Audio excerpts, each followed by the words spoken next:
कर्म सिद्धि समाचार, एक सोच एक का प्रोडक्शन चल रहा है कि किसी में चल ये असल में छात्र घूम रहे हैं थोड़े से। ये अपने इसको लेके कि आईएनसी परमिशन नहीं होती, आईएनसी परमिशन नहीं देती है। आईएनसी सुटेबिलिटी सर्टिफिकेट देती है, जो क्वालिटी कंट्रोल होता है वो उसका निरीक्षण करते हैं, क्वालिटी कंट्रोल का सर्टिफिकेट मिलता है, उससे छात्रों का कोई लेना देना नहीं होता। एक्चुअल बॉडी जो है वो यूनिवर्सिटी होती है। यूनिवर्सिटी ने, उत्तर प्रदेश सरकार ने इनकी काउंसलिंग की, बाकायदा एग्जाम हुआ और एग्जाम होकर काउंसलिंग हुई। काउंसलिंग से ये बच्चे आए हमारे यहाँ, इनका भविष्य कहीं भी खतरे में नहीं है। रूटीन में एग्जाम हो रहे हैं, इनके रूटीन में परीक्षाफल घोषित हो रहा है, तो इनका कहीं कोई इशू ऐसा है ही नहीं। इन छात्रों का ये भी कहना है कि 2 साल हो गए इनके जेएनएम ट्रेनिंग नहीं, 2 साल हो नहीं, मार्कशीट ऑनलाइन तो तमाम पड़ी हुई है। ऐसा होता है कोई भी रिजल्ट आता है मार्कशीट ऑनलाइन आती है, ऑनलाइन पड़ी हुई है, छात्र अपना लॉगिन डाले, अच्छा मार्कशीट निकाल ले।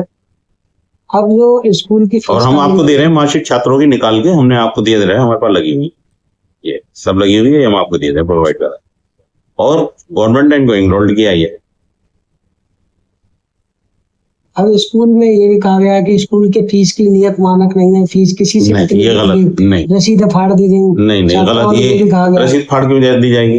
अब ये कह रहे हैं 72,000 का टारगेट है, वो तो दिखावा, हमने तो फीस लिख के लेते हैं ना इनसे। जब आप एडमिशन कर रहे थे, अगर आपको फीस ज्यादा लग रही थी तो एडमिशन नहीं लेते, लेकिन तो हम तो इनसे एडमिशन कह के रसीद दे के लेते हैं। जो भी इनसे फीस ली है वो रसीद दे के ली है, ऐसा नहीं ली।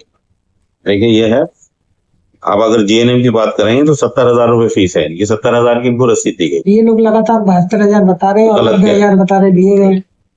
ये देखिए लगा हुआ है, 12,000 रुपए उसको जोड़ रहे होंगे। ये एग्जामिनेशन फीस होती है, जो क्या पूरे एग्जाम की, प्रैक्टिकल की, सब उसमें शामिल होता है। गवर्नमेंट की फीस है, एग्जाम कराती है, यूनिवर्सिटी पैसे लेती है, पोर्टल पे डालती है। एक बार आपका जान डॉक्टर शकील, आप किस पर? मैं निदेशक हूँ। ये तो बेसिकली जो मुझे अंदर समझ आया, एजेंसी आके इंस्पेक्शन कर रही है। अगर उसे कुछ इश्यूज है कॉलेज से, तो उनसे आंसर मांगते हैं, इनको रिजॉल्व करना। तो वो इश्यूज का आंसर यहाँ से वो कंप्लेंट रिपोर्ट जारी होगी, वो वहाँ पे कंप्लेंट रिपोर्ट को आता है। ठीक है, वो छुट्टी रिकॉग्नाइज नहीं करते हैं कॉलेज में। हमें हमने उसका घर दिया आपसे, वो हाईकोर्ट के ऑर्डर्स को दे रहे। प्लस इसमें जो एक बात मुझे बताई गई है वो ये है, आप एग्जाम देने से रोका गया है। आप एग्जाम मत दो, मैम ये बोलिए बैक लगा दीजिए, ब्लैकमेल किया।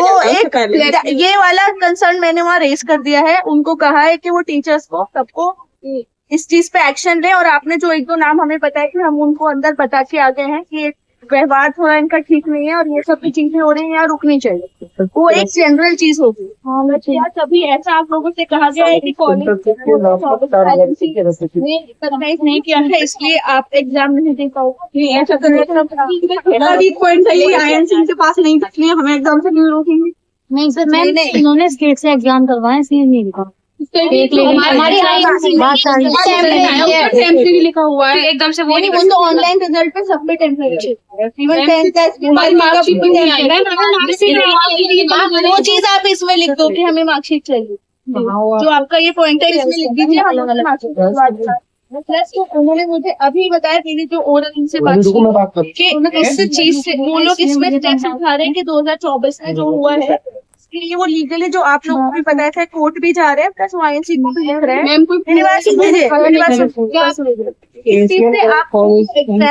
और आप लोग की डिग्री पे कोई फर्क नहीं होगा। अभी आप उसमें नोट करा दीजिए, हम उसे रिटर्न में आंसर मांगे, डिग्री कब होगा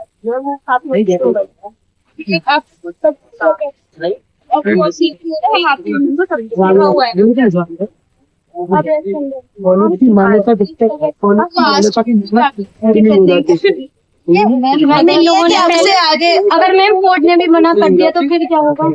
कोर्ट मना नहीं करेगा, मैं अभी खुद ऑर्डर्स पढ़ के आई हूँ।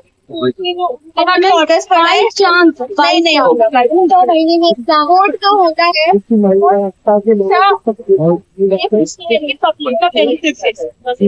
अभिमन्यु, इनसे बोल जिम्मेदारी।